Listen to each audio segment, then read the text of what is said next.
ಸತ್ತಿರ್ತಕ್ಕಂಥ ಗಣ್ಯನ ರೂಮಿಗೆ ಕೀಲ್ ಹಾಕಿಬಿಟ್ಟಾಳ, ಚಿಲಕ ಹಾಕಿ ಬಡ್ಡಿ ಹಾಕಿ ಬಿಟ್ಟಾಳ.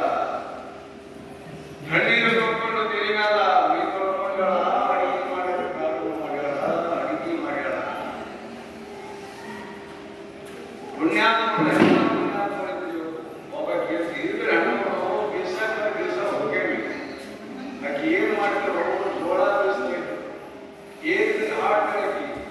ಕಲ್ಯಾಣದಯ್ಯ ಕಲಬುರಗಿ ಅಯ್ಯ ನೀ ಬಂದು ಒಂದು ಹೋಗೋ ನನ್ನ ಮನೆಗ.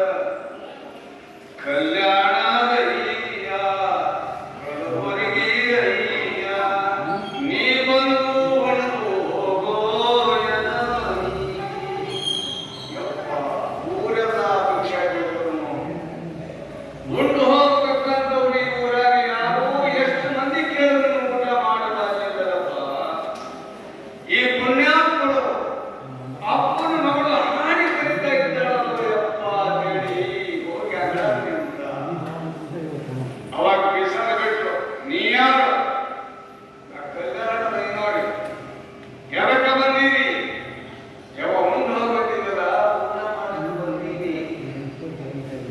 ಐನೂರ ಪದ ಅರ್ಧ ಕೇಳಿದ್ರು. ಐನೂರ ಪುರ ಕೇಳಿದ್ರು. ಹಾಡಿನೋ ಅಯ್ಯ ನನ್ನ ಚಟಕ, ಹಾಡಿನೋ ಅಯ್ಯ ನನ್ನ ಚಟಕ, ನೀ ಹೋಗೋ ಅಯ್ಯ ನಿನ್ನ ಮಠಕ. ಇಂಥ ಹೆಣ್ಮಕ್ಳಂದ್ರೆ ಏನು ಮಾಡೋದು? ಆ ವೇದಿಗಳ ಸುಮಂಗಲೆ ಪ್ರಸಾದವನ್ನು ಬಡಿಸಿ ತೃಪ್ತಿಯಾದ ನಂತರ ಜಂಗಮ ಹೋಗುವರೆಗೆ ಸೌಭಾಗ್ಯವತಿ ಭವ ಆಶೀರ್ವಾದ ಮಾಡ.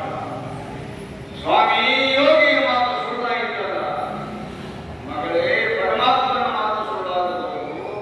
ಯತಿಯ ಮಾತು, ಯೋಗಿಯ ಮಾತು, ಜಂಗಮನ ಮಾತು ಎಂದು ಸುಳ್ಳಾಗದು. ನನ್ನ ಗಂಡ ಸಾಧ್ಯವಿದ್ದರು ಸೌಭಾಗ್ಯವತಿ ಅಂತ ನೀ ಮಾತಾಡಿದರ,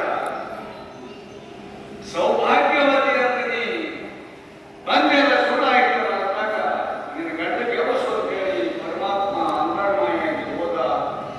ಆ ವೇಳೆಯೊಳಗ ಗುಡ್ಡಿ ತೆರಿತಾಳ, ಬೆಳೆದು ಗಂಡನ ಪಾದ ಹೇಳು ಸ್ವಾಮಿ ಹೇಳು ಅಂದಾಗ ಶಿವ ಶಿವ ಶಿವ ಶಿವ ಅಂತ ಎದ್ದುಕೊಂಡ ಸಾತ್ತು ಹೋದ ಗಂಡನ ಪ್ರಾಣವನ್ನು ಸುಮ್ಮನೆ ಪಡೆದು ಅಂತ ಭಕ್ತಿಯನ್ನು ಪರಮಾತ್ಮನ ಭಕ್ತಿಯನ್ನು ಮಾಡಿ ಜನ್ಮ ಸಾರ್ಥಕ ಮಾಡಿಕೊಂಡು ಅಮರ ಆದವರತಕ್ಕಂಥ ಯುವ ಪುಷ್ಪವನ್ನು ಪರಮ ಪೂಜ್ಯರಾದ ಸದ್ಗುರು ಸಿದ್ಧಾರೂಢರ ಹಾಗೂ ಜಗತ್ತಿಗೆ ಬಸವೇಶ್ವರ ಸದಾಶಿವ ಅಪ್ಪಾಜಿ ಕೃಷ್ಣನ ಕಾರ್ಯಕರ್ತಿಗಳ